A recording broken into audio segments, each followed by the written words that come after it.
Assalaamu calaykum waraxmatullaahi wabarakaatu. Kusoo dhawaada xalqadeenan maanta oo si toos ah idinkaga imanaysa kanaalkeena Cabdishakuur kanaal iyo YouTube-ka ku leenahay iyo sidoo kale bloggeena Muxtarif blog. Darsiga maanta sida ciwaankaba ka aragtay waxaynu kusoo qaadan doonaa website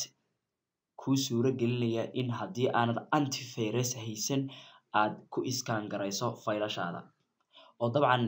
dad badan baa jira oo asxaab ah oo marmar aad computerkaagu yara bilaa antivirus iyo kadib file aad soo download garayso ama link aad doonayso inaad booqato oo kale ama website aad rabto inaad link ka mid ah booqato kadib aad ka baqanayso virus inuu computerka kaa galo ayaa waxa dhacaysa waxaad u baahanaysaa in antivirus aad hesho. Marka dabcan waxaan kusoo qaadanaa website-kan oo sidii caadadaheeda aan ku dhigi doono video-ga hoostiisa barta description-ka show more markaad ku dhufato aad ka heli doonto. Marka website-kan markaad toos u timaado website-kan aan kaa siiyo information guud iyo nooca uu yahay. Website-kan waa website raacsan Google buu raacsan yahay marka Google baa caawisa website-kan. Sidoo kale waa Chinese website oo website-kan Chinese baa iska leh. Waxaa ku jira 40 antivirus oo ay ka mid yihiin antivirus-yada ugu caansan Afrika iyo dunidaba sida Kaspersky oo kale iyo antivirus-yo kale oo aan arki doono dhammaantood iminka. Website antivirus-yadooda ogta waa la update garaya muddo kastaba updating bay u baahan yihiin. Marka waxaa la update garayaa website-kan dhammaan antivirus-yada ku jira oo dhan iyo website-kan lagu dhex update garaynayo waa 15 minutes 15 daqiiqo mar baa la update garaya. Dabcanna waa laga shaqeeyo website-kan. Waxa website-kan soo booqda waxyaabaha kala weydiinaysa booqdayaasha ama website-kan sugay. Daily maalin kasta website-kan waxaa soo booqda 22,530,816 qof ayaa daily soo booqda. Website-kan dakhligiisu waxa weeyaan $160,963 ayuu daily maalin kasta. Intaas ayaa laga faa'iidaa. Waa information yar oo guud oo kaa siinayay website-kan si aad iskugu aaminto oo kale ama aad u isticmaasho linkyada. Dabcan anigu waxaan u isticmaalaa linkyo fara badan oo markaan doonayo link aan tusaale ahaan ka yaraa baqanayso oo kale ayaad isticmaali kartaa. Marka website-ka toos markaad u timaado aynu bilowna qaybtan file tiraa file waa files ku jira file computerkaaga ku jira oo kale haddii computerkaagu bilaa antivirus yahay ayaad filekaas soo qaadaysaa kadib intaad soo upload garayso ayaad scan garaynaysaa ood baadhaysaa sidoo kale lagaa eegaya website-kan uu ka eegaya uu kaa tijaabinaya. Marka file markaad joogto halkan waa URL search file qaybkaas oo qaybsantaa file baad imanaysaa kadib waxaad leedahay choose file soo qaado kadib filekaagii baad toos u tegaysaa tusaale ahaan anigu file desktop-ka yaala marka laba file ayaan kugu tusaaleynaya anigu tusaale ahaan fileka koowaad waa video aan duubay ayaynu ku eegaynaa bal waxa uu yiraahdaa scan it baynu oranaa kadib waxaa lasoo upload garaynayaa filekaagii dabcanna waxay ku xiran tahay uploading-ku kolba internet-kaaga speed-kiisa ayay ku xiran tahay inta la upload garaynayo iyo fileka uu inta yahay oo maximum file size-ka waxaa laga rabaa inuu noqdo 128 megabyte oo u dhiganta 0.125 GB u dhiganta. Dabcan marka waxay ku xiran tahay internet-kaaga saad aragto waxa uu dhameeyay in faylashii oo dhan kadib waxa uu leeyahay your file is being analyzed waa la analyze gareeyay filekaagii.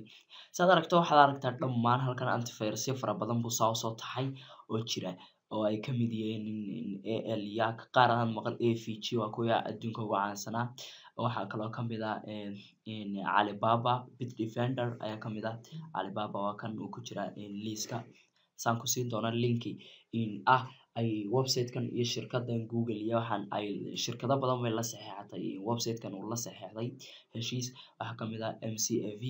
oo kale Microsoft dhammaan halkan ilaa 40 antivirus oo ugu caansan dunida ayaa halkan ka buuxa. Dabcan The Hacker mid la yiraahdo kale tusaale ahaan qaabkaas ayuu soo baxayaa aan halkan ka baadho Kaspersky waxaan filayaa inaan arkayno kolba ka badbooday Kaspersky antivirus. Say ahaataba website-ku qaabkaas ayuu maraya kadib wuxuu leeyahay results-ka halkan calaamad akhtar baad aragtaa dhammaantood waa akhtar macnaha waa filekani waa disinfect wax virus ma laha hadduu calaamada akhtarka saxa uu saaro balse haddii uu plus saaro antivirus-yada qaar baa ku sheegaya filekaaga in uu virus leeyahay marka kuwaas waxay saarayaan cross bay hortooda saarayaan cross buu bartan saaraya qaabkaas ayaad uga eegi kartaa tusaale ahaan aynu eegno sidoo kale haddaynu niraahno virus total back dib aynu ugu noqono pagekeenii hore si aynu faylka loo soo qaadno bal choose file aynu niraahno aan soo qaado file kale oo desktopkayga yaala desktop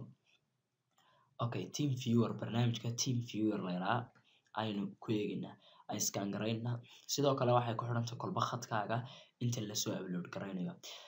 kadib waxaad leedahay wuxuu ku leeyahay analysiskii hore ma ku tusaa mise kan kale aan analyze garaya reanalyze file leenays uu analyze garayo filekan kale طبعا iga raali ahaada codkayga maanta uu soo bedelay waa hargab saad aragto filekan kale waxa uu analyze gareeyay marka wali uu wadaa